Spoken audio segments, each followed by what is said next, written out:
fuente de discernimiento, de reflexión sobre la realidad social, para iluminarla también desde las claves de la fe y la doctrina social de la Iglesia. Es un aula abierta del ISTIC, del Instituto Superior de Teología de las Islas Canarias, y tiene un recorrido ya de más de 30 años. Entonces les invito a aquellas personas que no la conocen, pues que también se acerquen.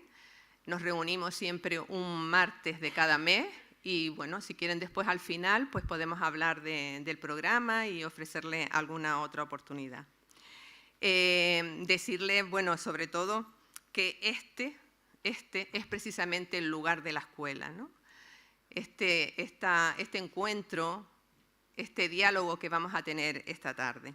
¿Por qué? Porque mirar de frente la realidad, que es lo que vamos a hacer, dejarnos tocar por ella y preguntarnos qué respuesta podemos dar como ciudadanía, como Iglesia y como comunidad comprometida con la dignidad humana. No se trata solo de reclamar políticas más justas, que también, sino de cultivar vínculos, de acompañar procesos, de sostener a quienes viven con esa sensación de asfixia que el informe, ya lo veremos, describe también. Por eso es el lugar idóneo para la Escuela de Formación Sociopolítica y Fe Cristiana y por eso ese trabajo que hacemos en red con Cáritas Diocesana. Por mi parte, nada más, luego ya seguiremos, pero agradecerles también la acogida.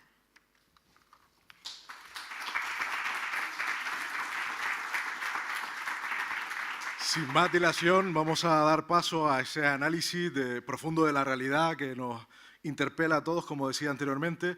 Dar las gracias, insisto, a la Fundación Mapfre Canarias, a la Escuela Sociopolítica y Cristiana de Fe y también a todos los que nos están viendo en directo a través de la emisora diocesana. Dar las gracias a todos los que nos están siguiendo porque, insisto, es un espacio para reflexionar y para también compartir. Tendremos un espacio abierto en el que podremos interactuar un poquito más tarde, pero ahora, insisto, les doy paso a Thomas Hubrich, que es miembro del Comité Técnico del informe FOESA, para empezar a desgranar todo lo que supone esta fotografía profunda, cruda, de la realidad en la que nos estamos enfrentando. Muchísimas gracias, Thomas. Adelante.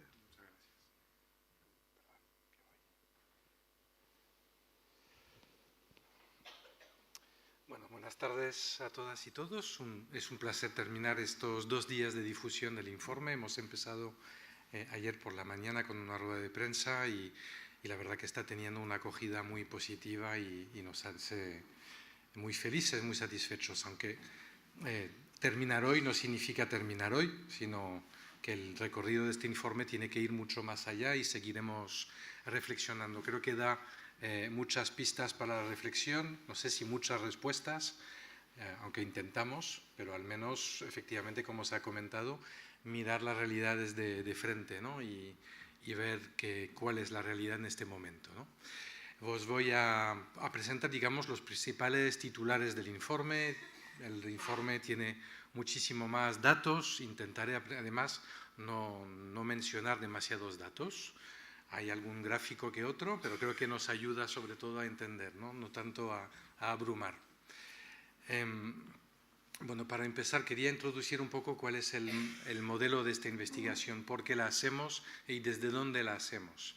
La Fundación FOESA es impulsada por Cáritas Española hace ahora más de 60 años, precisamente para dotar de la acción social de evidencias y de rigor científico, ¿no?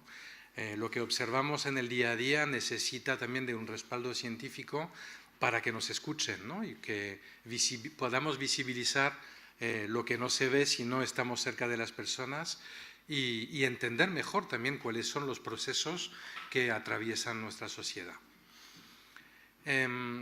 Nuestra forma de trabajar es la colaboración, ¿no? Trabajamos elevando el mensaje que nos viene desde las Cáritas, desde el terreno, y necesitamos de la colaboración con el mundo académico para poder elaborar un trabajo riguroso y científico, ¿no? Trabajamos desde las ciencias sociales, pero también desde una diversidad de disciplinas y cada vez intentamos, digamos, incluir más disciplinas, más mirada para precisamente abarcar mayor complejidad de la realidad que nos rodea. Economía, derecho, teología, desde la ecología ahora, el trabajo social, la educación social, etcétera, etcétera, ¿no? Todas esas miradas intentamos hacerlas dialogar y creemos que el resultado es un poco fruto de ese trabajo. 140 personas de diferentes universidades, 51 de todo el Estado español que han colaborado en ese trabajo, a los que hay que sumar 40 personas más para la elaboración de los informes, en este caso es para el informe estatal, y tenemos también 22 informes editoriales en el que se incluye el del informe para Canarias, ¿no? Nuestra fuente principal de datos, y esto le da también mucha fuerza, es que sabemos, existen muchas fuentes de datos oficiales, necesitamos datos, necesitamos estadísticas, pero nosotros entendemos que necesitamos también hacer un esfuerzo tanto económico como técnico y un esfuerzo especial teniendo una fuente de datos propia, ¿no? La encuesta sobre integración y necesidades sociales, que es la que realizamos desde el año 2007, nos permite tener una mirada, ya que no es solo una fotografía del dato que os voy a dar, el último dato, sino que sería una película, ¿no? Estamos viendo qué está ocurriendo a lo largo de los años y no solo la coyuntura, el momento actual. Hemos llegado a 12.000, casi 300 hogares, que nos da información de más de 30.000 personas en el conjunto del Estado. En el caso de Canarias tenemos encuestas para todas las islas que representan personas de todas las islas, 613 hogares, que nos pueden parecer poco o mucho, si nos comparamos con fuentes oficiales, nos permiten tener márgenes de error, es decir, la fiabilidad de nuestros datos es elevada, ¿no?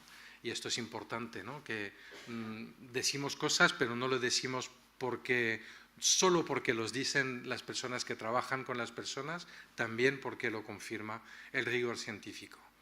Y hacemos entrevistas muy profundas con las personas que entrevistamos, ¿no? Son en torno a una hora de diálogo donde preguntamos cuánto ganan las personas, ¿sí? Cuánto gastan, dónde tienen dificultades, qué problemáticas encuentran, cómo perciben la sociedad también, ¿no? Qué nivel de confianza tienen con el sistema y cómo está funcionando, ¿no?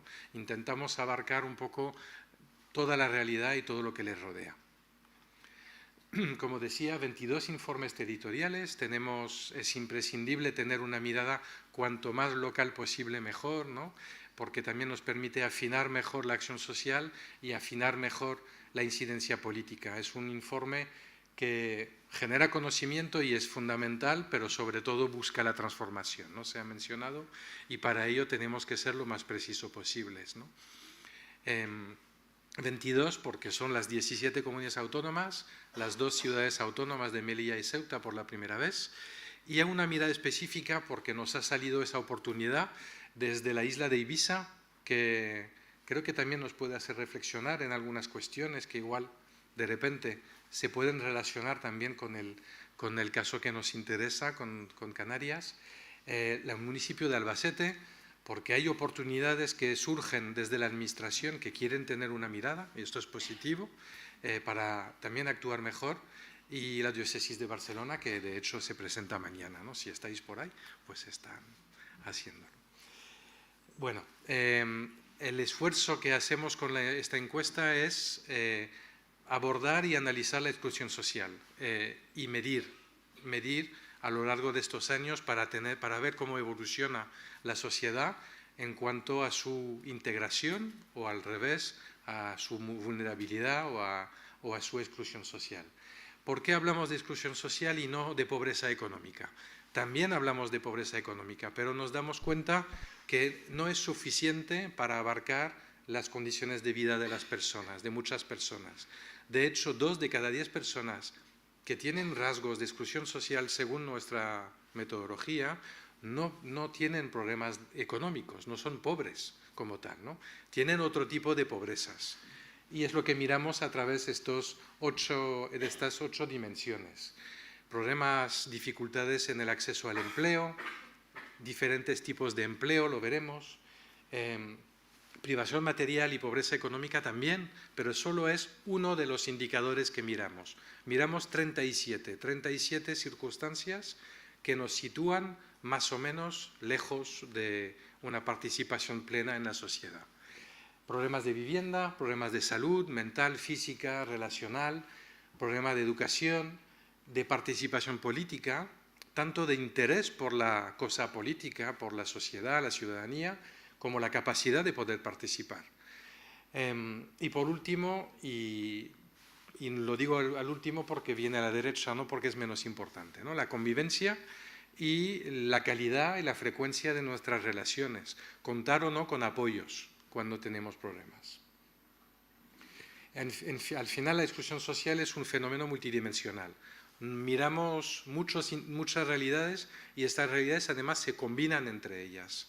Podemos tener problemas económicos que se relacionan con la vivienda, que pueden relacionarse cuando duran más tiempo en nuestra salud mental, en conflictos con nuestro entorno social más próximo, etcétera, ¿no? Cuanto más estas circunstancias o estos problemas se combinan entre ellos, más severa es la situación de exclusión social. Lo vemos resumido en este dibujo, ¿no? Fijaros, a la derecha tenemos las 8 dimensiones y cómo se pueden relacionar entre ellas. Pero me gustaría que os fijarais en la espiral de la izquierda. Cuando las personas no acumulan ninguna dificultad de las 37 que comentaba, están en el centro de la sociedad, plenamente integrados, ¿no? Llamamos esto. Cuando acumulan dificultades más graves o que inciden en otras dificultades, ¿no? Que una no viene sola, entonces esta exclusión se va acelerando y nos va expulsando más rápido y más lejos en los márgenes de la sociedad. Es lo que llamamos exclusión moderada o exclusión severa. Por lo tanto, la exclusión social es el alejamiento del espacio central de la sociedad, donde podemos participar plenamente, salvo que acumulemos dificultades, ¿no? Como vemos. Bien, pues antes de continuar y deciros de cuántas personas estamos hablando, ¿no? El informe que se enmarca también en el relato del 9º informe que para el conjunto de España nos habla también de dinámicas de transformación de nuestra sociedad, que también son aplicables a Canarias, ¿no? Algunos elementos que explican cómo a lo largo de las últimas décadas, en los últimos 30, 40 años, por eso os decía que miramos la coyuntura, pero sobre todo miramos los problemas como dificultades estructurales, cosas que en una fotografía realmente de cómo es nuestra sociedad y cómo es nuestro sistema, no solo cómo lo están haciendo ahora, que también, ¿no? Muchos de los problemas vienen de lejos y no han nacido con un gobierno o con una administración concreta, ¿no? El primer elemento es la crisis demográfica en la que nos encontramos, ¿no? Una natalidad históricamente la más baja de la historia, al menos reciente, que es provocada esa crisis demográfica y esa natalidad por no solo problema de natalidad, sino una fecundidad frustrada. ¿Y esto qué significa? Que las personas desearían tener más hijos. De hecho, si les preguntamos, la media está por encima de 2 hijos. Es todavía, digamos, el deseo más común, ¿no? Sin embargo, la natalidad está en torno a 1,2 niños de media. Bueno, esto se debe, y lo veremos, a una precariedad vital o una incertidumbre que lastra esa posibilidad de producir lo que uno desea, ¿no? Muy ligado a esa crisis demográfica, porque a pesar de todo, la población española, la población crece, y esto se debe al saldo migratorio positivo, ¿no? Casi 8,8 millones de personas que han venido a vivir o han migrado hacia España, ¿no? Hemos pasado claramente de ser un país de origen a ser un país de destino, y esto tiene consecuencias positivas, también representa desafíos que veremos, ¿no? Tanto para su propia integración, una integración real, como, bueno, en otras cuestiones, como veremos. Luego hay otros elementos que veremos que son muy centrales también cuando queremos entender las condiciones de vida o la cohesión social en nuestra sociedad. Es verdad que los datos macroeconómicos son muy positivos generalmente, la economía crece, el empleo ha mejorado, crece el empleo, baja el desempleo, veremos, pero hay una parte de la población que se mantiene en una especie de normalidad de la precariedad laboral, ¿no? De la que no va a salir, de lo que no sale en los últimos años, a pesar del crecimiento económico. Otro elemento central es la vivienda, ese derecho que, como veremos, se aleja cada vez más de ser un derecho, de tener un valor social por tener un mero valor económico, de especulación a veces, o de inversión, que debemos reflexionar en qué medida las dos cosas deben convivir, ¿no? ¿Por qué no poder ganar algo de dinero con la vivienda, pero no a costa de su valor social para muchas personas? Y otro elemento novedoso en los informes FOESA, ¿no? Para el resto de los informes sociales, es cómo la cuestión ecológica ya no se puede disociar de las cuestiones sociales, ¿no? Cómo nuestro modelo de desarrollo económico y social es psicológicamente insostenible. Lo decimos un poco como un eslogan, pero son datos reales, ¿no? Si todos viviéramos como lo está haciendo la población española en su conjunto, porque hay algunas personas más que otras, ¿no? Necesitaríamos el equivalente de recursos de 2,5 planetas. Tal y como estamos explotando los recursos naturales, como lo estamos consumiendo, como estamos contaminando, estamos quemando los recursos del planeta. Y es importante dar cuenta ya y relacionarlo con la cohesión social en el sentido de que para salir adelante de esta situación, para mejorarla, necesitamos la transición energética, por ejemplo, ¿no? Pero esa transición se tiene que hacer sin ir a costa de las personas, ¿no? Tomando en cuenta que hay desigualdades a la hora de consumir, hay personas que consumen mucho y otras que no se pueden calentar la casa adecuadamente, ¿no? O no pueden refrigerar, hacerla más adecuada en verano también, ¿no? Tenemos que acompañar esa transición desde una lógica de justicia social también, ¿no?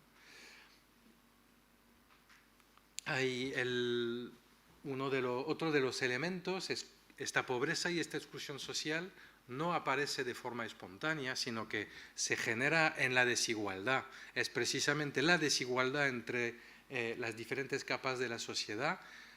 Hay quien dice que unas dosis de desigualdad son aceptables, incluso necesarias, salvo si genera pobreza y exclusión social, ¿no? Ahí es donde podríamos poner un límite, ¿no? Y discutir dónde estaría este límite, ¿no? En todo caso, lo que afirmamos con el informe y los datos que vienen es que a pesar del crecimiento económico, la desigualdad no siempre se reduce, o dicho de otra manera, el crecimiento económico por sí solo no reduce la desigualdad. En estos últimos años en Canarias sí que ha ido bajando. Las tasas de pobreza económica también han mejorado, son de las noticias positivas, y lo veremos un poco, ¿no? Pero en parte esto se debe a una mejoría del empleo, a un aumento de la renta globalmente y algunas acciones que redistribuyen la riqueza mejor, ¿no? Importante que sin redistribución de la riqueza, como decía, el crecimiento económico no va a ser suficiente. De hecho, podemos incluso bajar la desigualdad en momentos de crisis, en momentos donde la bonanza económica no se está dando. No solo es cuando generamos más que debemos generar igualdad entre la sociedad. Hay otros elementos como la vivienda, el empleo o la protección social, que son otros elementos de vulnerabilidad y que también son elementos de desigualdad entre la población. Veremos. Algo que venimos también observando en toda la serie, en los últimos 15-20 años hemos tenido crisis sucesivas que por supuesto iba a decir, ¿no? Pero cuando llega una crisis esto genera más exclusión, genera más pobreza, casi que es intuitivo, ¿no? Lo que pasa es que la recuperación económica como estaba tratando de mostrar, no siempre ha recuperado los niveles previos a la crisis, sino que vamos sumando nuevas capas de vulnerabilidad, ¿no?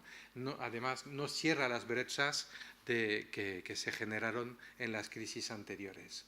Hemos vivido recientemente dos momentos como respuesta a estas crisis, momentos de recortes, que lo hemos constatado, no frenaron el impacto de las crisis, sino que agravaron especialmente la situación de los más vulnerables, los más excluidos, y más recientemente, después de la pandemia o con la pandemia, un escudo social que pudo evitar un colapso mayor, ¿no? Una profundización de esto. Sin embargo, vemos también como las capas más vulnerables, de nuevo, no recibieron o no fueron alcanzadas con tanta intensidad por este escudo social, ¿no? No fue tal vez dirigido a esas capas más vulnerables, o solo parcialmente. Por último, el séptimo elemento que explica la evolución del modelo social es, para responder a todas esas realidades necesitamos o tenemos un estado de bienestar. Es un estado de bienestar en comparación con el entorno europeo un poco más moderado, más frágil y sobre todo más reciente, ¿no?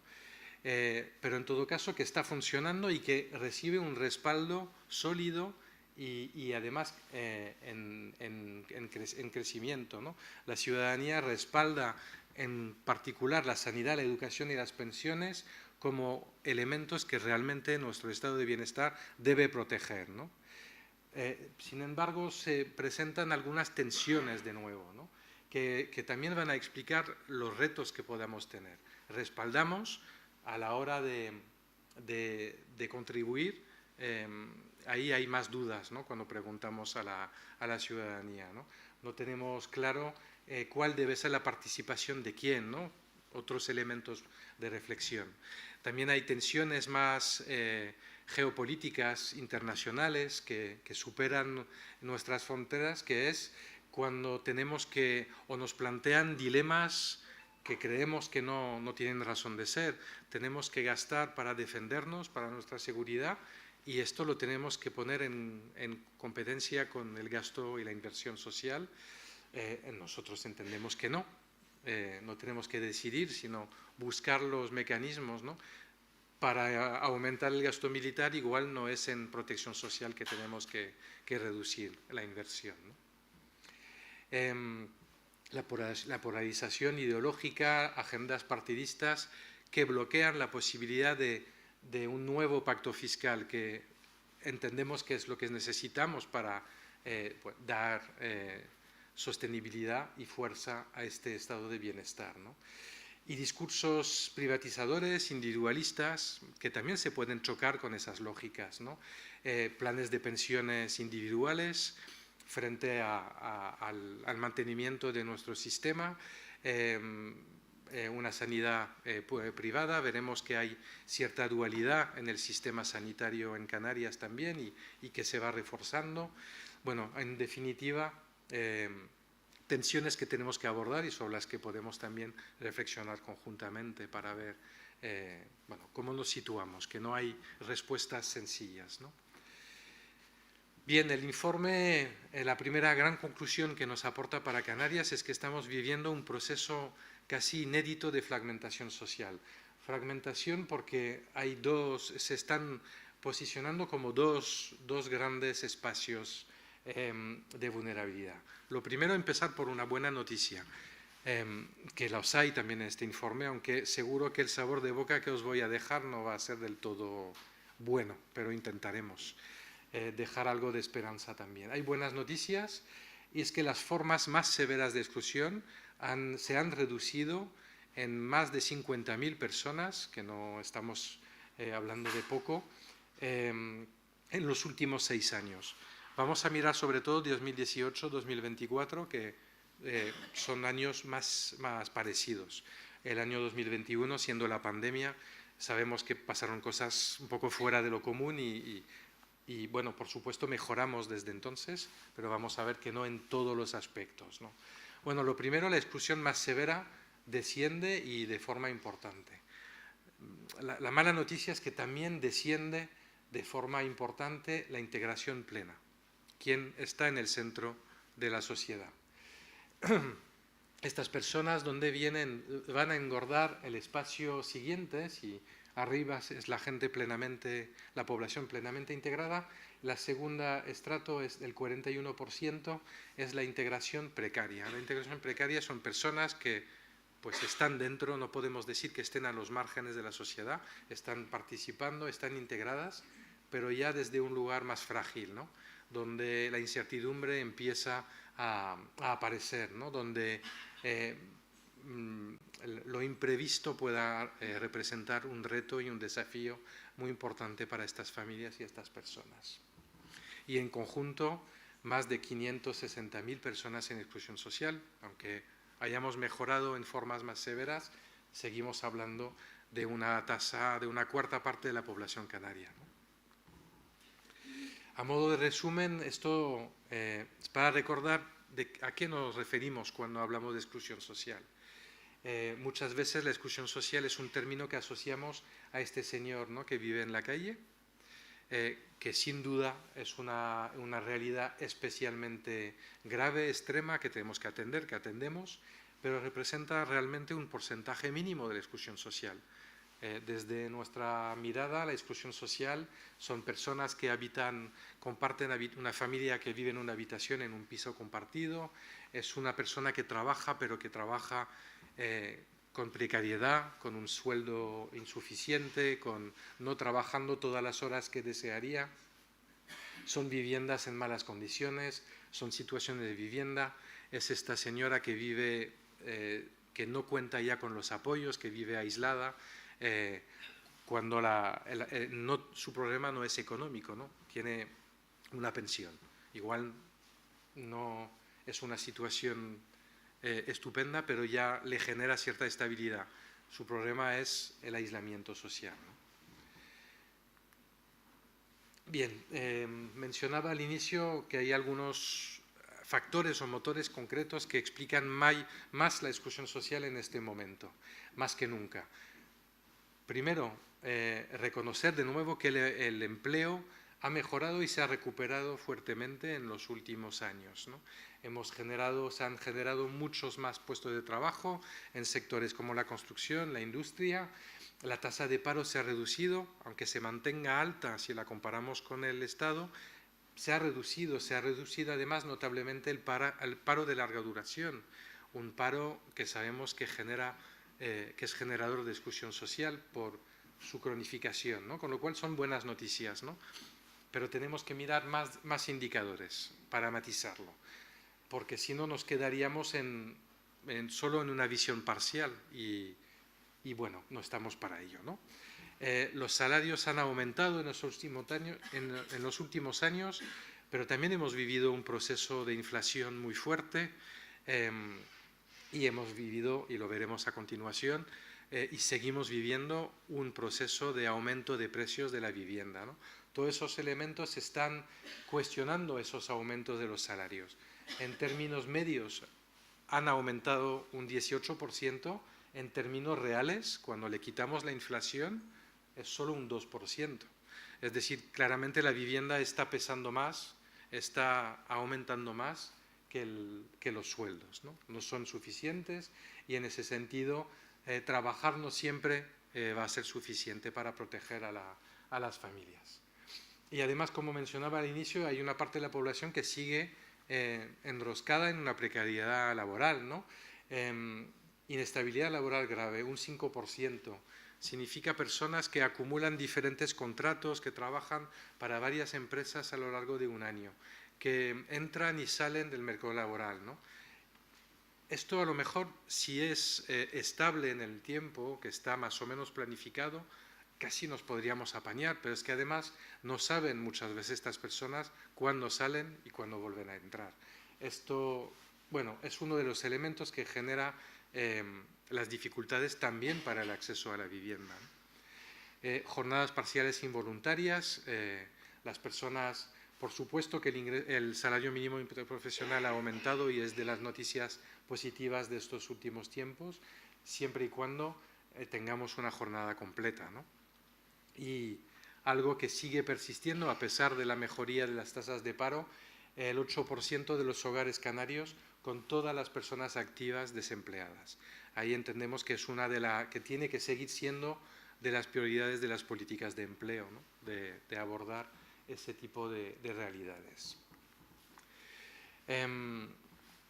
La evolución de la calidad del empleo en Canarias también está en sintonía con la evolución del empleo en muchas partes de España, ¿no? Hay algo que hace que se debilite de alguna manera lo que llamamos las clases medias, ¿no? Generamos del empleo generado, muchos empleos tienen que ver con alta cualificación o más bien más baja cualificación, es decir, las cualificaciones ya más asociadas a las clases medias no son las que se están creando en este momento, lo que debilita el centro de nuevo, ¿no? Volvemos a conectar un poco con esa integración pero precaria, ¿no? Donde estamos integrados pero donde las dificultades empiezan a aparecer. Bueno, y la cuestión de los salarios que ya hemos comentado. La vivienda, afirmamos que claramente la vivienda se ha convertido en el epicentro de la desigualdad. Lo hemos mencionado, la escalada de precios, además estos datos ya han sido superados por la realidad, es un informe que presenta datos de 2024 y los precios siguen aumentando. Lo importante ahí, más allá de los datos que son personas y son fundamentales, son las consecuencias dramáticas que queremos poner en valor, ¿no? O queremos subrayar, mejor dicho. Como 122.000 hogares sí que deciden o eligen pagar su alquiler, los gastos de vivienda, lo que no significa que otros no lo decidan, sino que tienen que priorizar de otra manera su economía familiar, ¿no? Pero de quien el día 2, 3 de mes haya pagado sus gastos de vivienda, se sitúan luego con ingresos inferiores a la pobreza severa. Para una persona sola estamos hablando de en torno a 600 euros para todo lo demás, ¿no? Esto ya me refiero a un hogar con un niño, perdón. Es un 14% de la población en Canarias. Pero luego vemos cómo están aumentando las situaciones de vivienda inadecuada, viviendas con problemas de habitabilidad, viviendas donde es más difícil mantenerla a una temperatura adecuada, lo mencionaba, problemas de salubridad que están aumentando en estos últimos años, personas que viven hacinadas o que viven sin contrato o porque alquilan una habitación o por otro tipo de circunstancias. Todas esas situaciones que son como tantas estrategias de afrontamiento de un mercado inmobiliario que les expulsa, ¿no? De una vivienda normalizada, ¿no? Esto genera estrés, miedo, incertidumbre, sensación de asfixia, ¿no? De no poder acceder y sobre todo no poder mantenernos en la vivienda. La vivienda es un derecho fake porque no estamos respondiendo a las necesidades de la mayor parte. Como comentaba, ¿no? Vivienda inadecuada de un 9% de la población al 15%. La vivienda insegura, que es una vivienda inestable, digamos de otra manera, del 6% al 10% en el año 2024.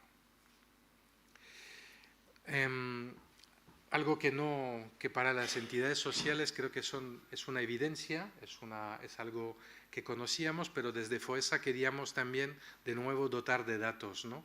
Porque, bueno, a veces nos hacen caso y nos creen cuando afirmamos algo, porque sabemos que existe, pero también queremos datos. Hay un mito que es que las personas excluidas, las personas los hogares empobrecidos son pasivos, reciben ayudas y esperan a que caiga la nueva ayuda, ¿no? Nosotros en el día a día sabemos que las personas se levantan pronto, se empeñan, trabajan, se forman, activan redes de apoyo, participan de itinerarios de inclusión, ¿no? De hecho, 3 de cada 4 personas, hogares donde hay personas en exclusión severa, están activadas para salir adelante, ¿no? Pero se chocan con barreras estructurales, recursos muchas veces escasos, fragmentados y una falta de acompañamiento, de personalización muchas veces de la ayuda que reciben, ¿no? Esto hace que nosotros afirmamos que no fallan las personas, sino que falla el sistema o al menos una parte de ese sistema de ayuda. En esta imagen lo vemos, esta persona lo está intentando, ¿no? Pero necesita un apoyo, un empuje o al menos una medida adecuada para que esa subida se pueda realizar realmente, ¿no? Bueno, otros elementos multiplicadores de la desigualdad. De nuevo, el informe reconoce y analiza como los datos de pobreza económica, esto ya desde fuentes oficiales del Instituto Nacional de Estadística, que nos ofrece la encuesta de condiciones de vida, nos muestra cómo en los últimos años la pobreza económica ha mejorado, ¿no? Hemos bajado las tasas de pobreza. Los ingresos han crecido y por lo tanto se reduce, pero la precariedad económica no se para en solo el umbral de la pobreza, ¿no? Sino en poder acceder a determinados bienes. Y de nuevo la vivienda se plantea como el principal problema, ¿no? Un 18% que sufre retrasos para pagar la vivienda. Personas que no pueden, ya lo hemos dicho varias veces, mantener la vivienda con temperatura adecuada y casi la mitad que no pueden afrontar gastos imprevistos. De nuevo, este 41% de la población integrada con, digamos, pocas dificultades siempre y cuando no aparezcan imprevistos. La capacidad de amortiguar nuevos imprevistos se debilita entre este espacio más precario. Por lo tanto, entendemos que es prioritario atender a las personas más excluidas, pero también dirigir la acción social y las políticas hacia esa parte más frágil de la sociedad, que todavía además sería más fácil sostenerla, ¿no? Porque está todavía dentro, ¿no?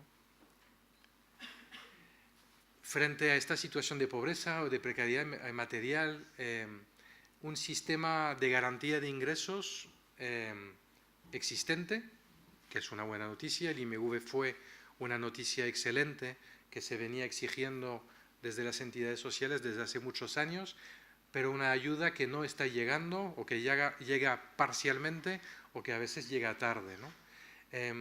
Centrándonos solo en los potenciales beneficiarios, porque también su diseño deja a muchas personas que deberían ser beneficiarias y no lo son, ¿no? Pero solo una tercera parte de los potenciales beneficiarios están recibiendo el ingreso mínimo vital, ¿no? Hay un margen muy grande de mejora. La buena noticia es que tenemos ya un sistema y un mecanismo que puede proteger, ¿no? Además, lo que pasa es que muchas personas, más casi la mitad, no ha recibido información o al menos no ha recibido información suficiente para realizar la solicitud, ¿no? Bueno, entendemos que son barreras que son posibles de abordar, ¿no? Sobre las que podemos actuar. Otro elemento positivo, ¿no? Canarias, en comparación con otras comunidades autónomas, ha mantenido la inversión en su renta mínima, ¿no? La renta canaria de inserción, ¿no? de ciudadanía, perdón. Ha habido un pequeño descenso en el último año disponible, pero vemos cómo se mantiene como un complemento de este ingreso mínimo vital. Y frente a la necesidad vemos que es necesario, pero todavía no está llegando lo suficiente y es algo que debería desarrollarse en mayor medida para responder a las necesidades, ¿no? A la vivienda de nuevo. Decíamos, de todas las dimensiones que miramos, una de ellas es también la de los vínculos, la de las relaciones sociales. Porque la fortaleza de estas relaciones, la frecuencia, pero también la calidad, dicho de alguna manera, va a determinar que personas se hundan cuando viene una dificultad o puedan sostenerse, ¿no? Tener a alguien sobre quien apoyarse, como los peldaños de este puente, ¿no? Donde no hay un peldaño, la caída es más probable o más fácil, ¿no? Donde tenemos un peldaño sobre el que apoyarnos, podemos reconstruir, nos pueden llegar oportunidades, tanto de empleo, relaciones sociales, todo oportunidades que nos pueden ayudar a una mayor integración, ¿no? Vemos como en los últimos 6 años la percepción de los hogares es que la calidad de sus relaciones sociales se ha debilitado, ¿no? Y se ha debilitado en gran medida, sobre todo para las personas en exclusión, es decir, de quien más necesita de un sostén, de un apoyo, más carencia se está dando, ¿no? Y en mayor medida en los últimos años. Ahí también es un punto, creo, de reflexión, de qué observáis vosotras y vosotros, de dónde puede o cómo se está manifestando y dónde puede venir estas cuestiones, ¿no? Un elemento de particular preocupación, al menos donde nos tenemos que empezar a preocupar, es la sombra de la discriminación. Es verdad que quien reconoce que alguien de su hogar o esta persona misma ha sido discriminada en el último año es una tasa inferior al conjunto del Estado. Bien, pero no nos quedemos aquí. Hablamos de un 15% que sí ha notado esa discriminación, un 27% entre quienes están en exclusión social. Y el motivo principal es por una razón de nacionalidad, de origen o de aspecto físico, ¿no? Que tiene mucho que ver con lo primero. En definitiva, lo vemos tanto con la evidencia, lo vemos desde nuestra acción social, donde se tejen vínculos, la exclusión se vuelve reversible y donde se rompen o no existen, la exclusión puede acelerarse y profundizarse, ¿no? Por último, un elemento que también es especialmente notable en Canarias es la cuestión de la salud, ¿no? Vemos como la desigualdad también se puede medir en años de vida o en calidad de vida, ¿no? Cerca de medio millón de personas que sufren rasgos de exclusión de la salud, ¿no? Un 22% de la población. Más allá del dato, es que es una cuestión que va en aumento, ¿no? Durante la pandemia, las Islas Canarias presentaban una situación más positiva que el conjunto del Estado. Sin embargo, desde estos años ha ido aumentando los problemas relacionados con el acceso a la salud por motivos económicos, como estas personas un fuerte aumento de las personas que no pueden acceder a tratamientos especiales, dietas específicas por dificultades económicas, ¿no? Un 4%, un dato sensiblemente superior al conjunto de España, de personas que reconocen dificultades presentes o recientes para garantizar una alimentación adecuada. Otra cuestión de salud, ¿no? Y hablando también de los problemas para acceder a tratamientos no cubiertos por la Seguridad Social, que de nuevo, si no contamos con apoyos, personas que nos puedan dejar ese dinero en ese momento, nos obliga a prescindir de ellos, ¿no? El elemento importante es que la exclusión social claramente multiplica esas dificultades de salud, a la vez que las dificultades de salud van a explicar y multiplicar la incidencia de la exclusión social, ¿no? Son dos cuestiones muy relacionadas.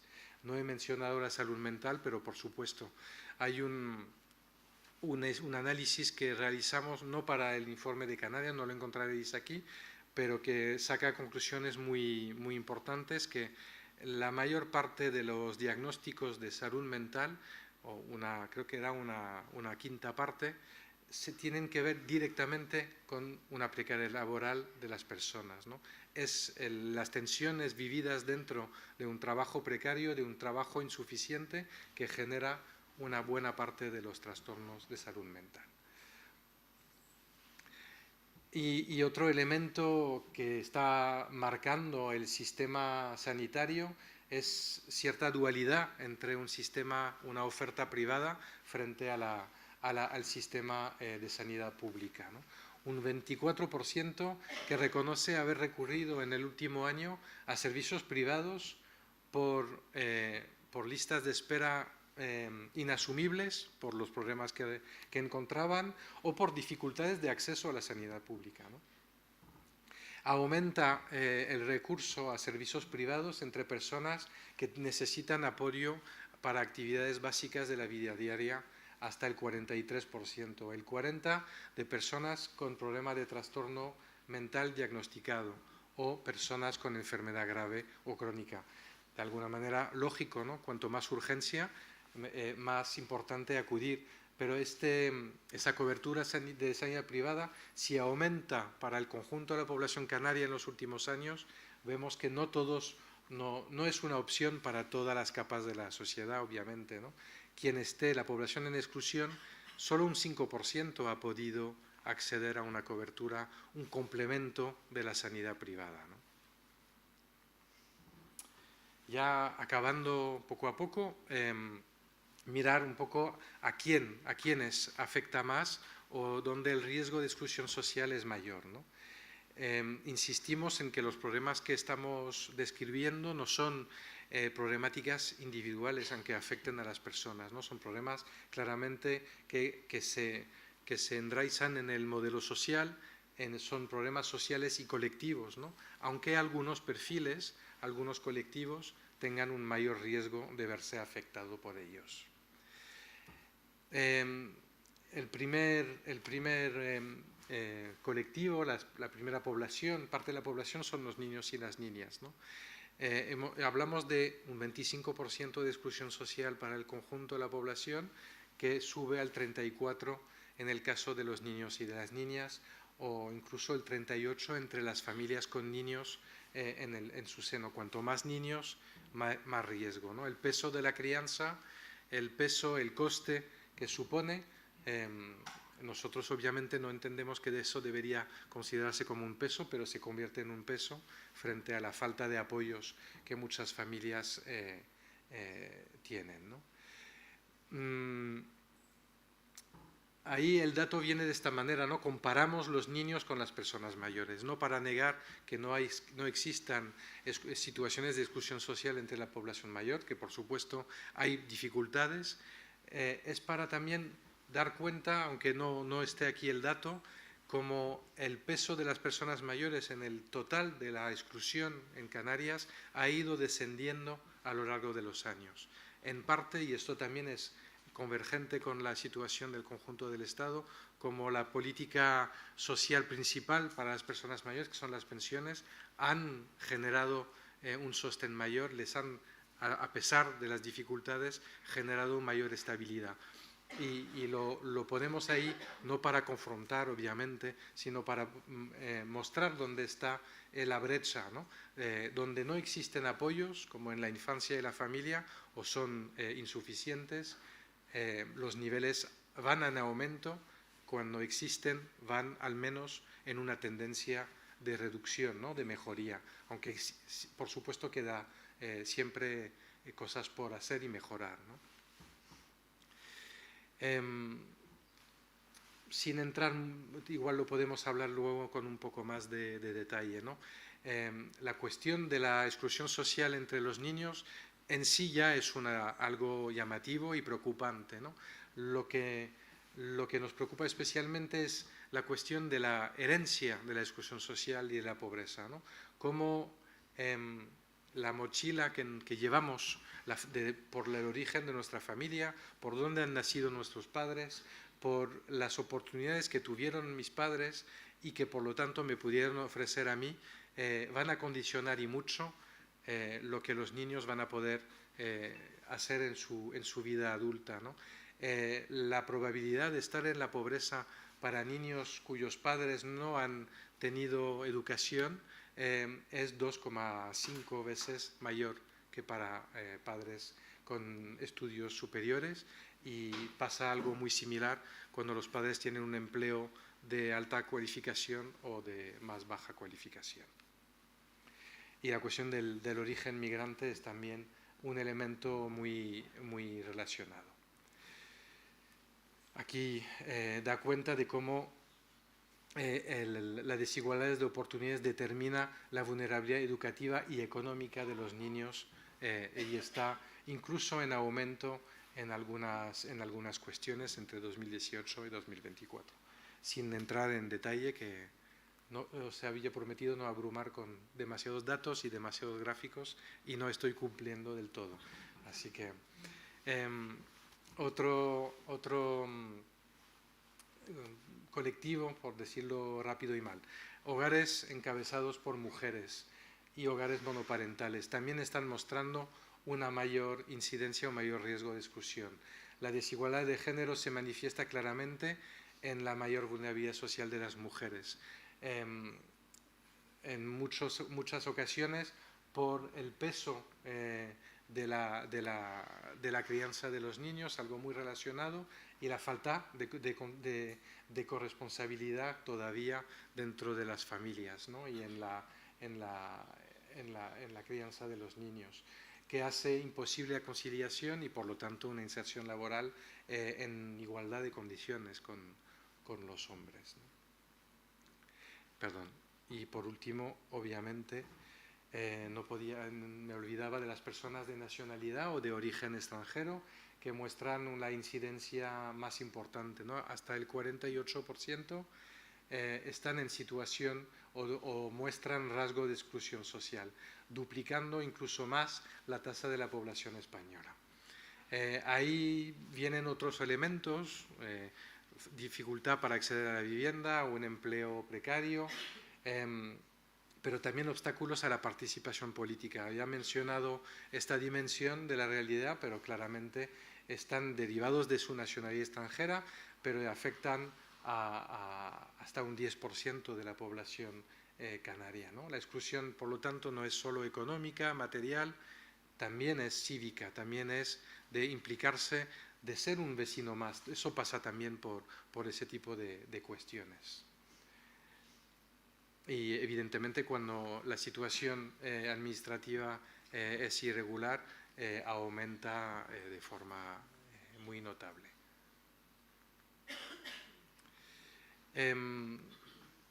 Bueno, no sé si son elementos que también yo quería traer más que nada para el diálogo posterior, ¿no? Con el mito de la pasividad de las personas excluidas era también incidir en un mito cada vez que algunos sectores de la sociedad siguen multiplicando o que quieren ponerle más importancia, ¿no? Que es el mito de la meritocracia. Hemos visto que hay y existen muchas barreras que son estructurales y a pesar del esfuerzo de las personas muchas veces se hace imposible, ¿no? Lo que tenemos que es huir de esa individualización de los problemas sociales, de que si una persona hace lo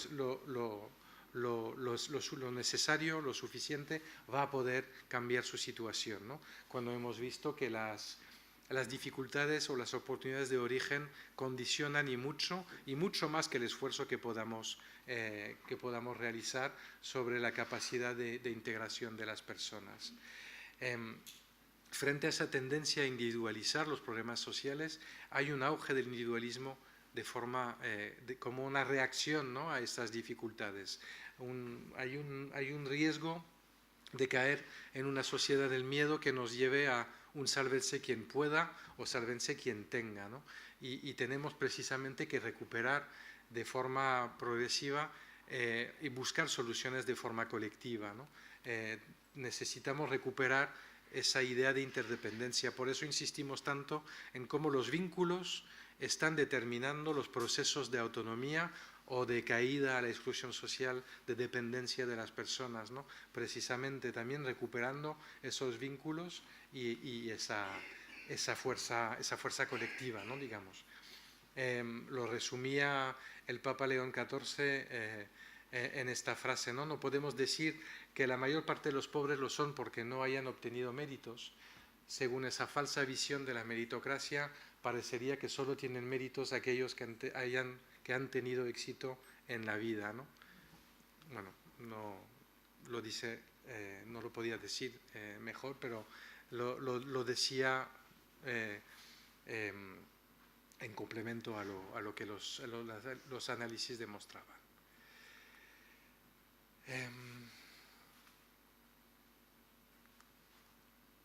Evidentemente, bueno, esto creo que es lo que representa esta sala, ¿no? Son los elementos de esperanza, ¿no? Cómo muchas personas están haciendo cosas, los movimientos sociales, las redes comunitarias ya existentes, pero precisamente es donde podemos también aportar, ¿no? Exigir a las administraciones que garanticen políticas suficientes, protección social adecuada y estar ahí para denunciar, recordar. Mientras tanto, o en paralelo o en complemento, la sociedad también debe negarse, ¿no? a este diagnóstico, ¿no? de tanto desasosiego de los datos, ¿no? Precisamente no resignarse y buscar la transformación, ¿no? de estas realidades. Y ya hay un elemento, unos elementos comunitarios ya existentes y muy fuertes. Por último, la cuestión de las políticas, ¿no? Decía que sí, esto es un trabajo de todos y de toda la sociedad, pero también desde la garantía de los derechos tiene que ser desde las administraciones, ¿no? De nuevo venimos a decir que no bastan los parches. Hemos visto que la exclusión social es algo complejo, no algo... una prestación social, una prestación económica ayuda y mucho, pero no es suficiente. Tenemos que activar y mover muchas palancas a la vez, ¿no? Ninguna de estas dificultades, pero lo que pasa es que no tenemos que mirar esta complejidad de frente.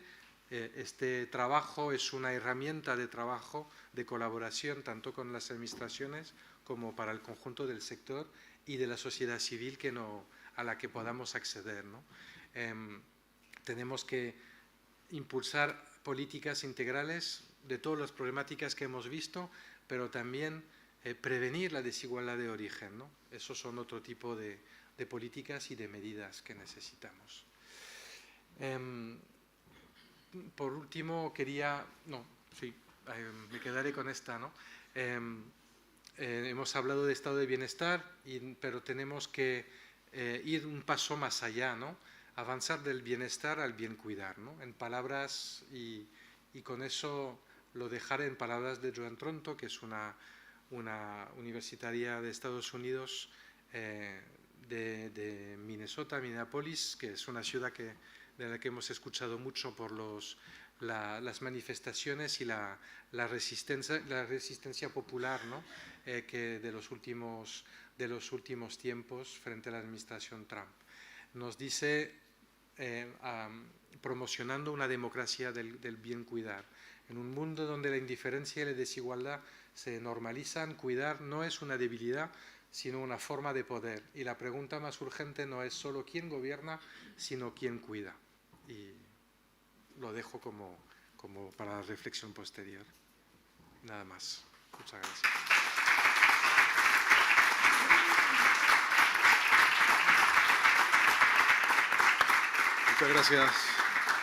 Muchas gracias, Tomás, por este análisis tan profundo del informe FOESA, de la realidad que vivimos y que, insisto, nos interpela a todos y a todas. Invito a Cristina también que se sume a este espacio de diálogo. Abrimos un turno de preguntas, si les parece, para entrar un poco en análisis, en el debate, y que ustedes también puedan participar en este espacio reflexivo.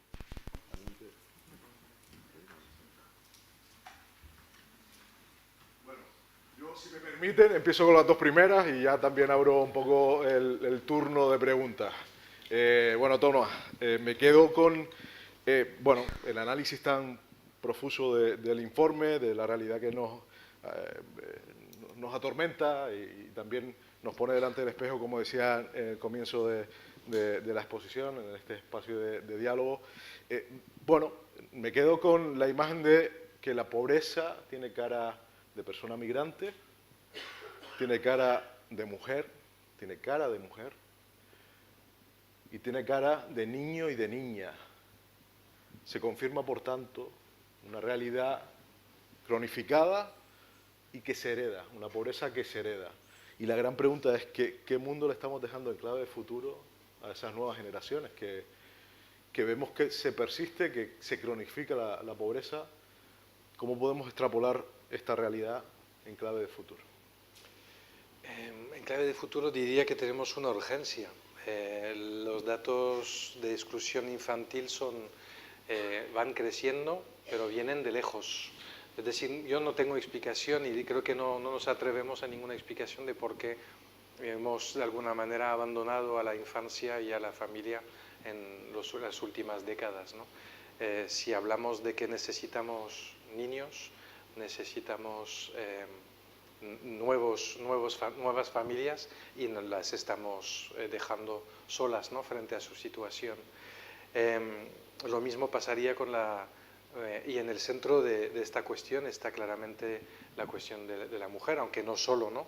No quiero con eso reducirlo a la cuestión de la familia, ni hay desigualdades inherentes al género, ¿no?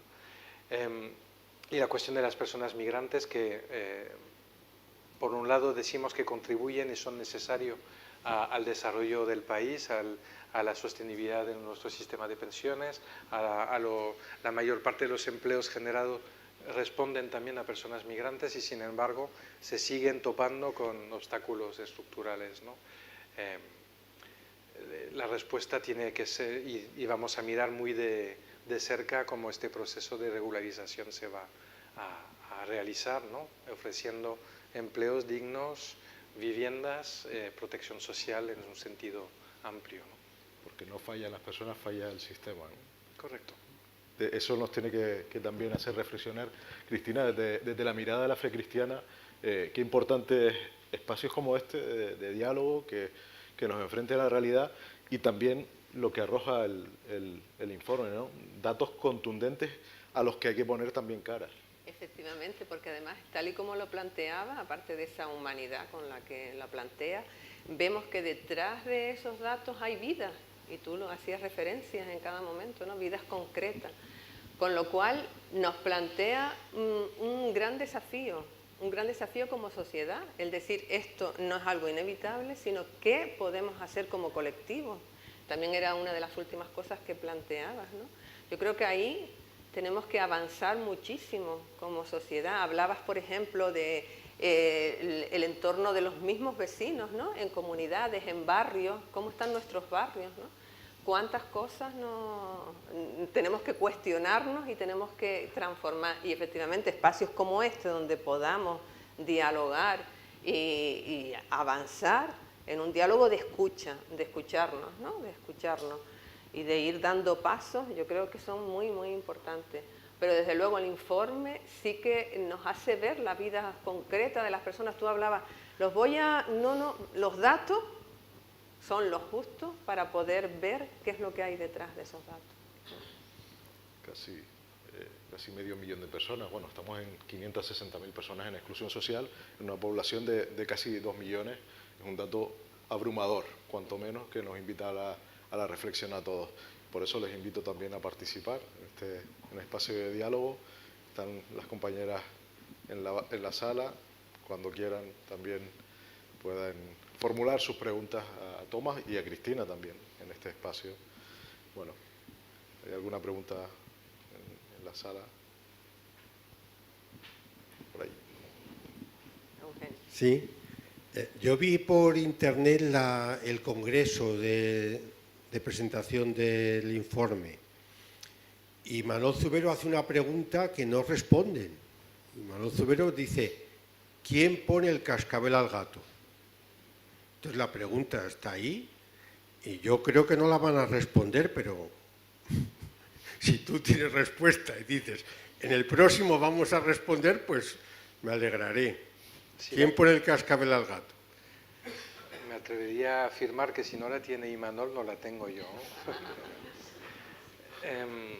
No, la respuesta no es una respuesta cerrada, ¿no? Pero insisto en que este informe y el proyecto en sí es una herramienta que se ofrece para colaborar y trabajar. Es decir, es un ofrecimiento de mirar la realidad y con los datos en la mano buscar soluciones. No hay ninguna solución fácil, no hay una única solución, pero muchas cuestiones sobre las que reflexionar. Estamos en ello desde Caritas Española, donde puedo hablar más, un poco más en mesas de interlocución con las administraciones, con partidos políticos y de buscar conjuntamente soluciones, ¿no? Y además, como se ha dicho, no solo la clase política o las administraciones públicas, sino la sociedad en su conjunto, ¿no? ¿Qué podemos hacer? Generar esperanza significa ni pensar que está todo hecho, ni caer en el pesimismo y decir que ya no, frente a ese panorama tan duro, ya no hay nada que hacer, ¿no? Creo que todo lo contrario. Qué importante también es reforzar también las redes, ¿no? De la comunidad. Hablabas del individualismo que nos mueve ahora mismo a todos y que eso hace que la fractura sea mayor, ¿no? Porque al final se pierden las redes, se pierde el contacto y también esa mentalidad individualista hace que nos movamos de manera, no sé si egoísta, pero sí poco solidaria con respecto a los demás. Claro, todo eso tiene un origen y es la precariedad, la incertidumbre, el miedo al futuro, ¿no? De hecho, resulta que nuestras relaciones con nuestro entorno más próximo se está reforzando, pero a costa de nuestra confianza en el otro y en lo que está detrás, ¿no? Ahí los datos de discriminación, de xenofobia, el replegarse en lo poco que tengo y en no buscar soluciones, sino colectivas, cuando por supuesto que tienen que ser colectivas, no podemos salir solos de ninguna situación. No sé si hay alguna pregunta por ahí atrás. Ahora la compañera, para que la podamos escuchar todos y sobre todo a todas las personas que nos están siguiendo a través en directo de la radio diocesana. En el informe no oís la incidencia que tienen las adicciones en el mundo de la vacunación. Porque cuando hay un adicto en una casa, el proceso de desintegración cuando hay un drogadicto, no solamente el chico queda desplazado y en la calle, sino que toda la familia se queda muy tocada.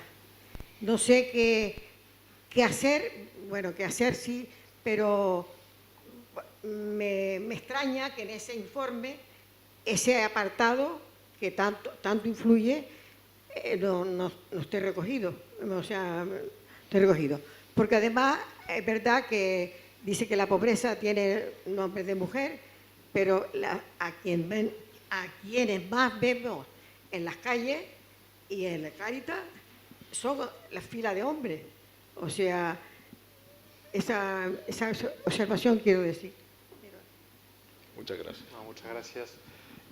Es una realidad que viene como hay un se mide en la dimensión de la convivencia o de las relaciones esta cuestión, ¿no? De cuántas personas sufren estas problemáticas. Aquí no las he visibilizado porque quería poner el foco más en los problemas estructurales, ¿no? O las cuestiones que tocan a una mayor parte como sistema, como desarrollo social que tenemos como sociedad.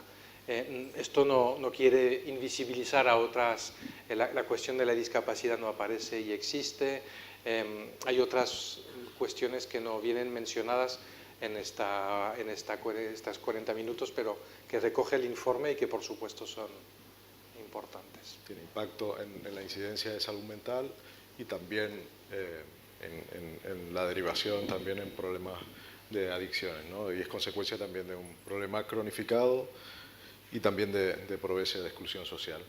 Por ahí hay alguna pregunta más. Bueno, te dije que lo iba a preguntar esta tarde.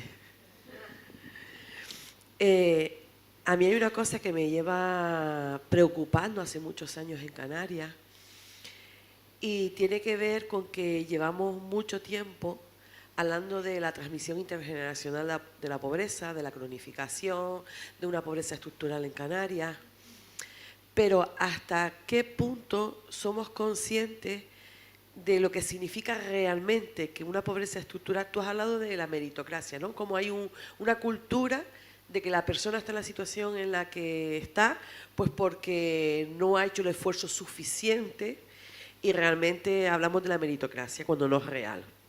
Hasta aquí bien, Pero cuando hablamos de pobreza estructurada estamos hablando de que un modelo de sistema y una estructura de funcionamiento que no funciona.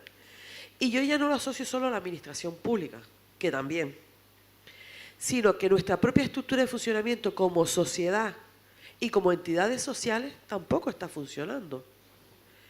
Entonces, eso, ¿hasta qué punto ese nivel de conciencia de cuando hablamos de las personas en situación de exclusión social, que estamos hablando de un 25% de la sociedad canaria, que no es poca, no nos damos cuenta que está afectando a las propias entidades sociales en la competitividad por las fuentes de financiación, en la precariedad de los servicios, en tener muchos servicios pero no con el nivel de promoción o calidad que deberían tener por la falta de recursos, en la debilitación del trabajo en red o del trabajo comunitario, el de la falta de políticas transversales en un sistema y en un modelo que va a la emergencia. Es verdad que Canarias lleva muchos años de emergencia en emergencia y tiro como la que me toca, y ahora llegó la emergencia alienígena de Trump. Perfecto, pero no podemos seguir así. Es hasta qué punto el sistema público y social de Canarias es consciente de que tiene que ir a las causas de esa pobreza estructural y cambiar su sistema y modelo de funcionamiento. Y si fuera así y fuéramos conscientes, ¿cuáles serían los primeros pasos a dar? Buena pregunta, ¿eh? No había mentido. La secretaria general lo pone fácil, ¿eh? Sí, sí. Una de las conclusiones un poco rápidas que damos daba al final de la ponencia era que hemos llegado a un modelo agotado, ¿no? De alguna forma. Es tanto el modelo productivo como, por lo tanto, la forma de relacionarnos como sociedad, de centrar el consumo por encima de las personas. Esto tiene repercusión en la ecología, pero tiene repercusión en cómo agotamos a las personas, cómo normalizamos la precariedad laboral, cómo normalizamos ciertas situaciones y donde hay muchos elementos. Está una borrachera de información y de desinformación que nos aísla, que nos hace mirar nuestro ombligo, y hemos perdido esa capacidad de pensar y de compartir como lo estamos haciendo hoy, ¿no? Que es un espacio donde hemos decidido parar una hora y media y reflexionar en vez de estar acelerado y continuando nuestra vida, ¿no? de forma casi inconsciente, ¿no? Creo que son muchos elementos, ¿no? En cuestión de valores, pero yo voy lanzando cosas, creo que seguro que varias personas aquí tienen, no sé si pistas, pero dudas al menos que plantear también sobre esto, ¿no? Pero sí, es algo que tenemos que mover en su conjunto. Y tenemos cimientos muy buenos y sólidos de los que podemos también apoyarnos para esa transformación. No significa lo tiramos todo y volvemos a empezar, ¿no? Pero lo primero, de nuevo, insisto, es mirar la realidad de frente, ¿no? La meritocracia, ¿por qué insistimos tanto? Porque es una excusa para individualizar las problemáticas sociales. Si recuperamos esa dimensión colectiva, creo que poco a poco también buscaremos soluciones colectivas, ¿no? Individualizar es alejarme del problema. Y el mito de la meritocracia pues es como otro balón fuera, ¿no? Como sociedad. Ahondando lo que decía también la señora, la mayoría de las veces o muchas de las veces la pobreza es invisible, ¿no? Y por eso es tan importante para sensibilizar y para denunciar actos como el de hoy, ¿no? La doble invisibilización de la mujer, en este caso, pero tenemos que ser conscientes que hemos llegado a una situación de vulnerabilidad que nos puede tocar a cualquiera. O sea, y es una de las conclusiones que también arroja el informe, que cualquier discordancia, cualquier imprevisto puede deshacernos y complicar nuestra realidad. Porque además detrás está el empleo precario, la precariedad laboral. Entonces, una pregunta que nos podemos hacer es hasta qué punto el sistema productivo canario aumenta esa producción de empleos precarios. empleos que, como decías tú, no dan posibilidades para que cualquier familia, cualquier persona tenga un proyecto de vida más o menos con vistas de un mes o mes y algo, porque es que no sabes qué es lo que va a ocurrir, ¿no? Entra, sale, como tú bien decías, ¿no? ¿Hasta qué punto está influyendo ese modelo que tenemos en Canarias, ¿no? Y ahora lo está haciendo de forma más fuerte en la vivienda también, ¿no? En viviendas no disponibles, en precios excesivos, abusivos muchas veces, o no poner a disposición las viviendas, entendiendo que es complejo, que hay que proteger, hay muchas partes de la sociedad. El problema de la vivienda, de nuevo, no es solo el problema de quién quiere acceder a ella, sino también quién la tiene y la tiene que poner a disposición sintiéndose seguro, que es un problema complejo de nuevo, ¿no? La solución no es única.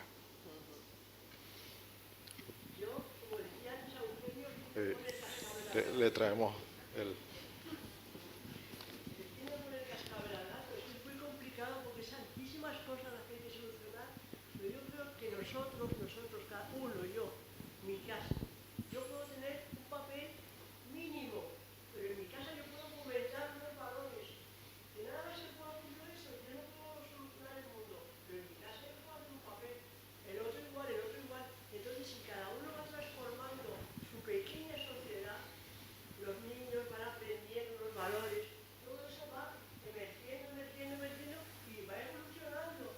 Porque claro, grandes cosas, yo ya me gustaría tener la varita mágica y no puedo. Pero yo sí que puedo hacer, el granito de arena mío, sí lo puedo hacer. Yo creo que todos podemos hacer un pito, nada. Pero a esos niños tienes formando en unos valores, en no tener siempre ese yo quiero, no sé qué eres tú, qué ayudas tú, qué colaboras tú. Yo creo que ese papel es el que cada uno sí que podemos hacer, porque otra cosa se me va de las manos, yo soy muy mayor, ya no entiendo ni torta, pero lo que yo puedo hacer sí que lo puedo hacer. Muy de acuerdo. Sí. Por aquí hay otra pregunta. Ahí, perdón, al fondo primero y luego señor, si le importa. Buenas tardes. En primer lugar, felicitarles, porque yo creo que el informe es demoledor y creo que a muchos nos debería, o a muchas, no dormir tranquilos ante la situación en la que está Canarias. Mi pregunta va, yo he leído también la rueda de prensa ayer, que sé que fue un éxito, ha salido en todos los medios de comunicación, pero ¿y ahora qué? Yo creo que pregunto, ¿y ahora qué? Yo creo que cuando hablas de un pacto social, y antes hacía una referencia a los partidos políticos, yo no sé si Cáritas, que es una entidad con prestigio, debería liderar una mesa de urgencia o de emergencia para establecer una serie de medidas y que realmente lleguen. Calle, desde que la conozco, habla siempre de la coordinación entre todas las administraciones y las entidades, y eso no existe, porque da la sensación de que cuando tenemos que poner ayudas para el exterior, hablo las del 0,7 para el exterior, oye, se dan y no pasa nada, pero también hay que tener una serie de medidas, seguramente para una situación como esta, porque es que vamos a estar, yo creo que pasan los años y cada vez el informe va a ser peor. Esa es la impresión que tengo, porque efectivamente la pobreza se hereda. Es verdad que además las mujeres desafortunadamente son un reflejo de ello. Los niños, ahora tenemos el problema de la inmigración o la migración. Y todo esto al final, el informe está muy bien. Creo que eran 278 páginas aproximadamente. Yo me lo voy a leer, pero ¿eso cómo se traduce luego en medidas concretas para entre todos, administraciones públicas y entidades, salvar la situación?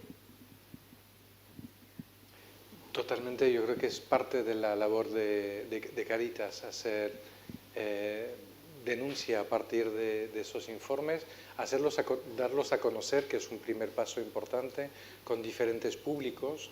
Esta mañana estábamos con la universidad, con estudiantes de muy diferentes disciplinas que nunca habían escuchado hablar posiblemente de exclusión social, y esto es una primera piedra también de tomar conciencia, ¿no? Tomar conciencia es un primer acto político, ¿no? También es hacer interlocución con las administraciones. Cáritas siempre está colaborando, tiene esa forma de trabajar desde la colaboración y desde ofrecer esta herramienta como un punto de partida. Yo de nuevo digo, desde Cáritas Española, que es donde hoy he podido acompañarlo, estamos intentándolo, haciéndolo. Es cierto que estos informes tienen mucho reconocimiento, porque los hacemos con tantas personas y tantas instituciones y nos escuchan. Y por dar, no sé, 2 ejemplos recientes donde hemos contribuido las organizaciones sociales y también la sociedad civil. El proceso de regularización viene de un proceso ciudadano muy fuerte. Esto es una respuesta. El ingreso mínimo vital es una exigencia del sector social de muchos años atrás. Es muy mejorable, tenemos que seguir empujando, pero son resultados. Igual no se dan con la velocidad necesaria, ¿no? Pero haciendo se puede hacer. Aquí está otro señor también. Muchas gracias por la exposición, por la claridad y la capacidad de síntesis. Yo quería hacer una reflexión en voz alta, una pregunta en voz alta a propósito del motivo de ponerle el cascabel al gato. Yo me pregunto si es posible abordar la necesidad de una transformación del sistema si no tenemos en cuenta una teoría de la crisis capitalista. Es decir, la imposibilidad estructural que tiene hoy el sistema mundo capitalista para seguir creciendo. Si pensamos en Alemania, que era o es el motor económico de Europa, la única opción que barajan ahora para seguir creciendo es la industria militar. Es decir, el gobierno de coalición lo fía todo a la industria de guerra. En Estados Unidos, toda la inversión y el horizonte de crecimiento está basado en la inteligencia artificial, que es una promesa y una preparación de un nuevo estallido de la burbuja. Es decir, el horizonte del sistema mundo expresa, manifiesta la imposibilidad del capitalismo para seguir creciendo. Y eso se traduce en la demostración desesperada de poder militar y de intervención militar geopolítica que estamos viendo en todos sitios, ¿no? Entonces, es la transmisión de ese pánico, de esa imposibilidad de integrar que tiene el orden capitalista lo que está sucediendo a nuestro alrededor. Entonces, si realmente queremos ponerle el cascabel al gato, tenemos que ser capaces de pensar la quiebra del crecimiento del orden capitalista mundial, ¿no? Y cómo nos enfrentamos a eso. Porque si no lo hacemos, seguramente vamos a hacer un trabajo muy meritorio, importantísimo, pero como decía una de las últimas intervenciones, difícilmente los datos van a ser estructuralmente mejores en el futuro, ¿no? Si no hacemos ese planteamiento. Reflexión en voz alta. Muchas gracias. Una pregunta más. Primero y luego usted. Sí. Adelante. ¿Me toca otra vez? Todo el mundo se ríe cuando coge el micro, no sé por qué. Yo me caracterizo por ser bastante pragmática y una bocaza también. Pero bueno, me voy a quedar con la parte pragmática. Estoy de acuerdo con el señor, pero yo voy más a lo concreto y sobre todo en la sociedad canaria. Hay una frase que pones en la exposición que a mí me ha gustado mucho, el estado de bienestar o el estado del buen cuidar.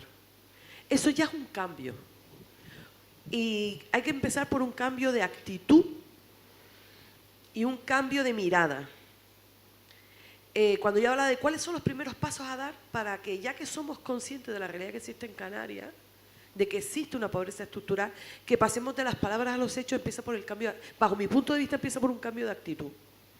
Un cambio de actitud de, en vez de pensar en una economía donde está la ganancia, pues esté el bien común.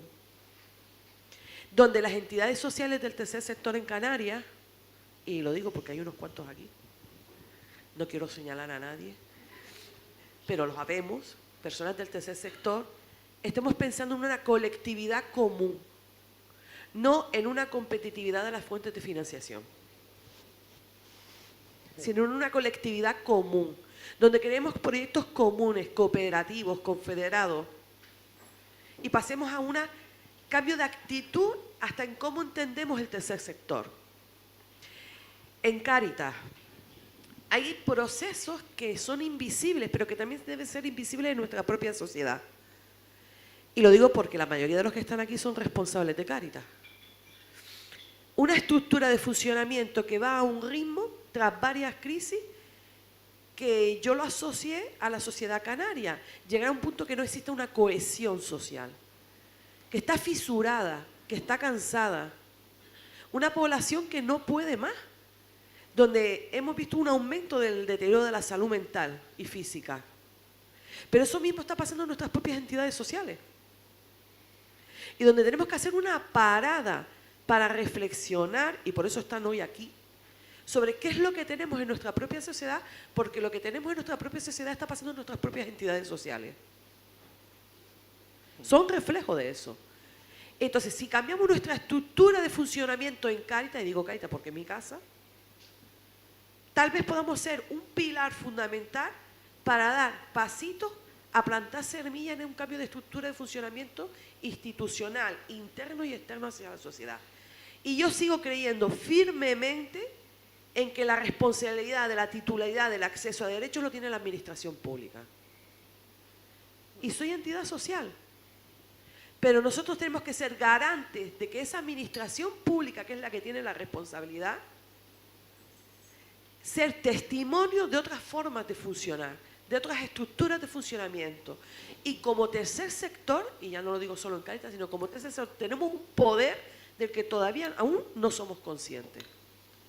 Porque estamos pensando en la individualidad de mi entidad, no en la colectividad del sector. Y yo sí creo que eso es un paso a dar. Estamos todos de acuerdo, ¿no? Cristina. Guillermo, primero. Sí. ¿Por qué? Funciona, sí. Muchas gracias. Hay 3 datos que tomé nota aquí. Uno de ellos era que tienen una fuente de datos propia.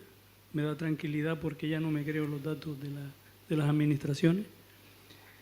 Fiabilidad y rigor científico. Me viene a la cabeza una cosa mientras estaba con la disertación, de que hay una masa muy importante en la sociedad canaria que son los pensionistas. Y me preguntan constantemente, y se preguntan constantemente entre ellos, oye, en el 2008 no hubo un rescate de la banca, no se sacó de la hucha de las pensiones una cantidad bastante importante, de miles de millones. ¿No habría que hacer una auditoría sobre eso para retomarlo? Por otra parte, me llama la atención que este es el 9º informe de FOESA. Creo que me los he intentado leer casi todos. Hoy me preguntaba alguien del Cabildo, oye, mira a ver si me puede facilitar el informe ejecutivo, porque por lo visto el informe total es muy largo de leer. Este comentario nada más. Pero me llama la atención de que en tanto los informes de FOESA como en los de AROPE, cuando ya a finales del siglo pasado se sugirió que se metiera el concepto de índice de desarrollo humano, en ninguno de los informes veo ese concepto. Si hacen la referencia al PIB, que es un engaño, es una trampa, porque el famoso tema del PIB nos hace recordar al chiste de Manolo Vieira del pollo, ¿quién se está comiendo mis 2 pollos, no? Y hablamos de que hay 4 grandes empresas que sí están fomentando un PIB enorme, pero el índice de desarrollo humano, que ya se habló en 1999 del concepto ese y que no lo veo en ninguno de los informes, a lo mejor podía plantear un cambio de modelo. Por otro lado, me hago una pregunta, como hace Daniel Barreto por allá, una reflexión en alto. Si no existe una aporofobia, se dice, de nuestros políticos y de nuestros técnicos hacia el resto de la población. Cuando yo como técnico o como político accedo a un gran sueldo y tengo la posibilidad de un ahorro que mi vecino no puede tener y ya lo miro por encima del hombro, ¿no tendría eso que ver también con un cambio de modelo en la forma de gestionarnos como comunidad?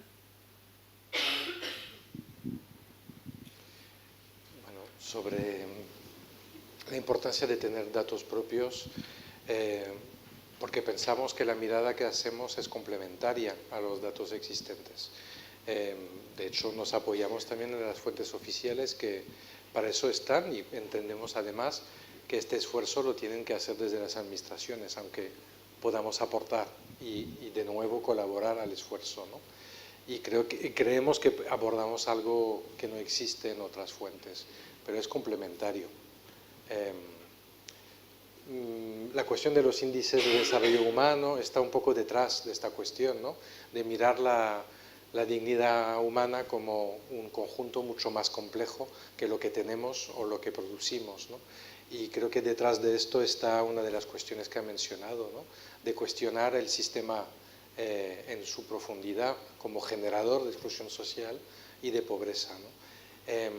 Planteamos pistas, orientaciones más de tipo espiritual o filosófico, de valores en torno a eso.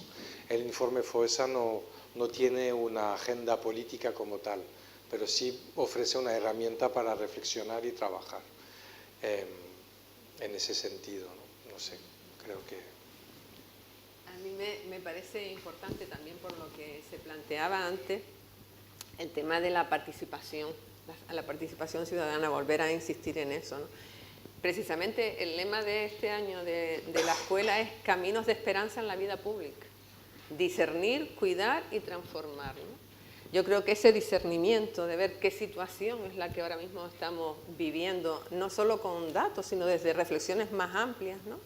De este modelo económico, social, este capitalismo que está acabando con el ser humano, ¿no? Con la dignidad del ser humano. Pues desde ahí ir avanzando también en la participación. De hecho, por ejemplo, en la sesión anterior veíamos los barrios ignorados, ¿no? Por eso también comentaba antes, ¿no? El entorno, cómo ayuda, no solo la pobreza se hereda, sino que es que el entorno donde naces, tú también lo comentabas, en el informe también se comenta, condiciona muchísimo la esperanza de poder tener una vida más digna, incluso temas de trabajo.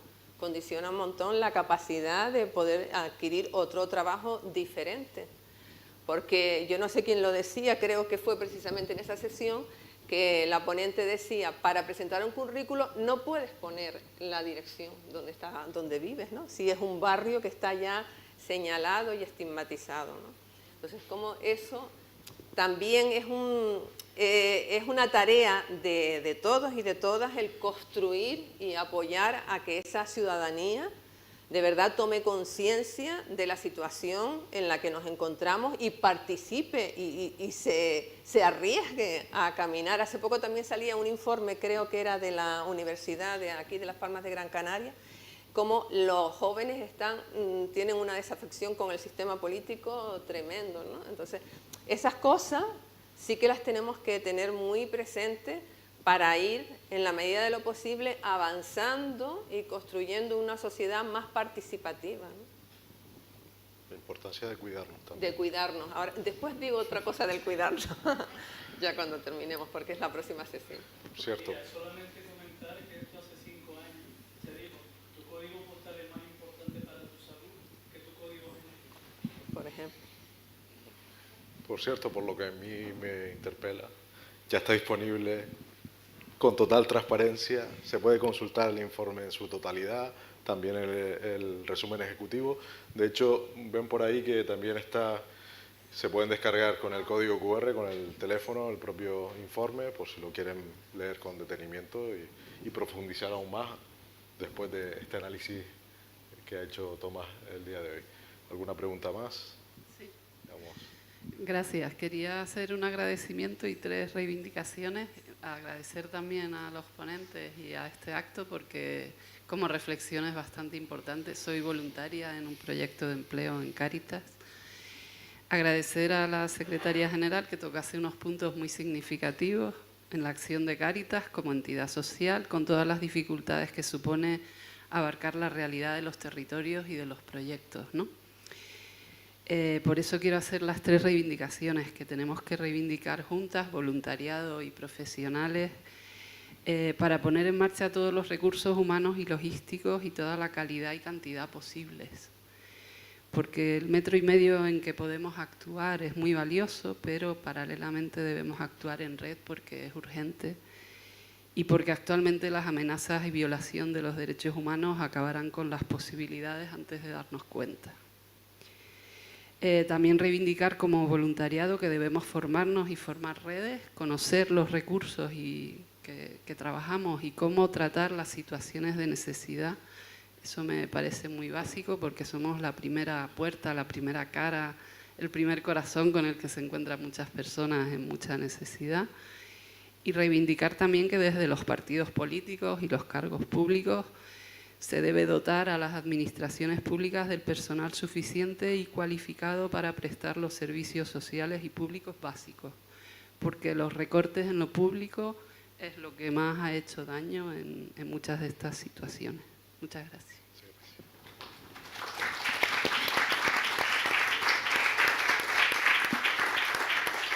Bueno, pues si no hay ninguna pregunta más, yo quiero agradecer a Thomas Ulrich, que ha compartido este espacio, que ha estado con nosotros estos días en un análisis, insisto, profundo, riguroso e independiente, para, bueno, que sirva también no solo de análisis, de reflexión, que es lo que hemos hecho hoy, sino también de esperanza, ¿no? de cambio, ¿no? Que sea un punto de inflexión, ojalá, y que poco a poco con esos pequeños cambios vayamos cambiando entre todos, de manera conjunta, todos y todas, esta sociedad, esta realidad. Muchas gracias, Cristina, por este espacio, por el espacio de la Escuela de Formación Sociopolítica y Fe Cristiana. Gracias por regalarnos quizás una visión también más amplia, también de fe, de lo que es el informe, porque es importante debatir y llegar a todos los públicos. Gracias, Cristina, por este espacio.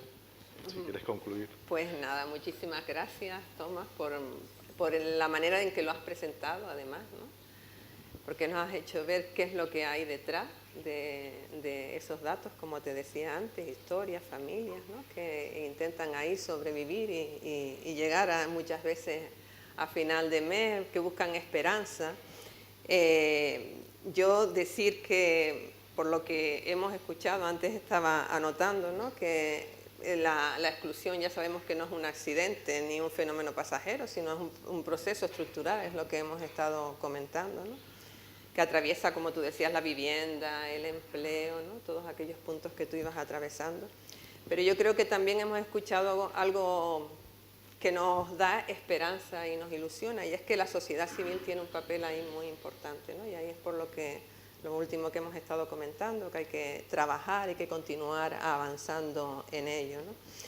Bueno, pues yo simplemente agradecer también, por supuesto, a Cáritas, ¿no? Porque han colaborado y realmente esta sesión la ha llevado Cáritas Diocesana, ¿no? Y es importante ese tejer redes, ¿no? El ir estableciendo apoyo y distintas redes con otras organizaciones, otras entidades, para que la escuela también nos ayude a ir avanzando, ¿no? Dar las gracias, por supuesto, también al Secretariado de Medios de Comunicación. Muchísimas gracias, porque además siempre están ahí intentando difundir todas estas cosas.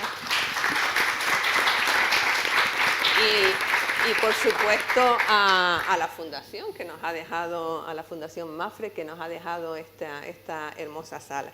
A mí me gustaría que esta tarde no termine aquí, sino que lo escuchado se convierta en conversación, se convierta en conciencia, en compromiso, que podamos seguir tejiendo juntos una sociedad donde nadie quede fuera, donde la vivienda sea un derecho, el empleo una oportunidad real y la convivencia un espacio de dignidad compartida.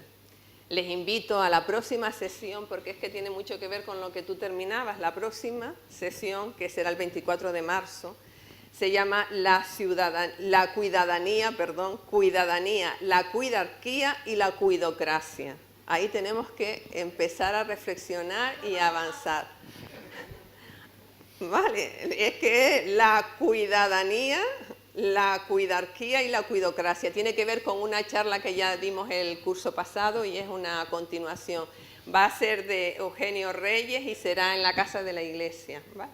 Pero muchísimas gracias. Muchísimas gracias, Tomás.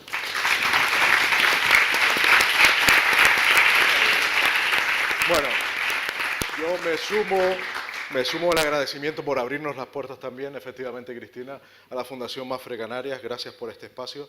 Gracias, efectivamente, a Raúl Arencibia y a todo el equipo de comunicación de la Diócesis de Canarias. Y si me permiten, porque es mi casa y me siento orgulloso de formar parte de Caritas Diocesana de Canarias, gracias a todas las compañeras que día a día, compañeras y voluntarios y voluntarias que cada día trabajan de manera decidida, con compromiso social para cambiar este mundo en el que compartimos y estamos todos juntos. Gracias, compañeras, por su compromiso, por su decisión. Y para terminar, nos quedamos con un corto, es muy corto, lógicamente, como dice la palabra, que refleja el impacto que tiene el informe FOESA, la manera en la que lo cuenta, de manera gráfica. Es un informe, yo creo que todos recordamos ese corto multipremiado que tuvo un impacto internacional, que se llama La Cabina, que tuvo un impacto, insisto, muy importante en la década de los 60 y los 70, de Antonio Mercero. Su hijo, Iñaki Mercero, ha hecho un remake, una especie de homenaje que también sirve para denunciar esta realidad y se llama Atrapados. Les dejo con ese corto y les doy de nuevo las gracias a todas y a todos, también los que nos siguen a través del directo en streaming, por estar en este espacio y reflexionar juntos. Muchas gracias, buenas noches.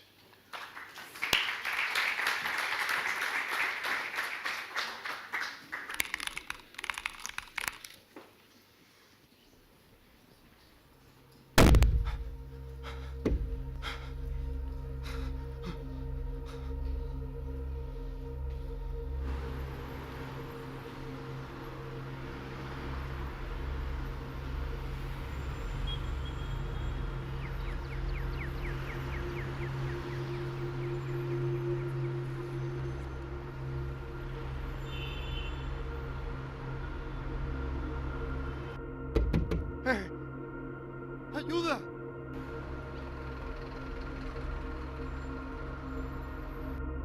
¡Ay! ¡Ay, no!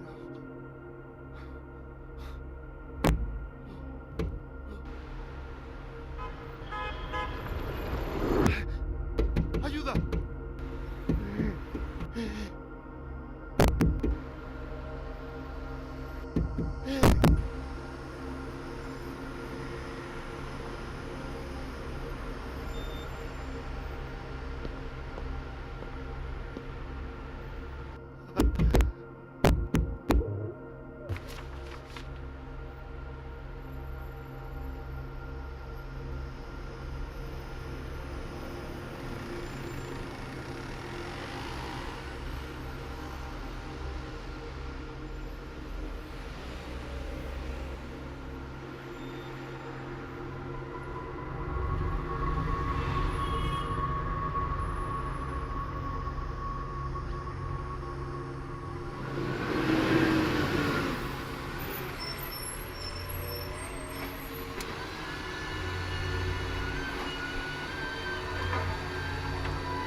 Según los informes FOESA, Desde 2008 en España más del 18% de la población vive en situación de exclusión social.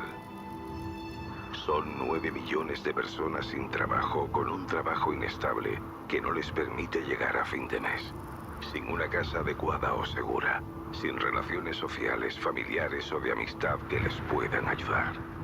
Viven atrapados, sin recibir la atención necesaria, olvidados.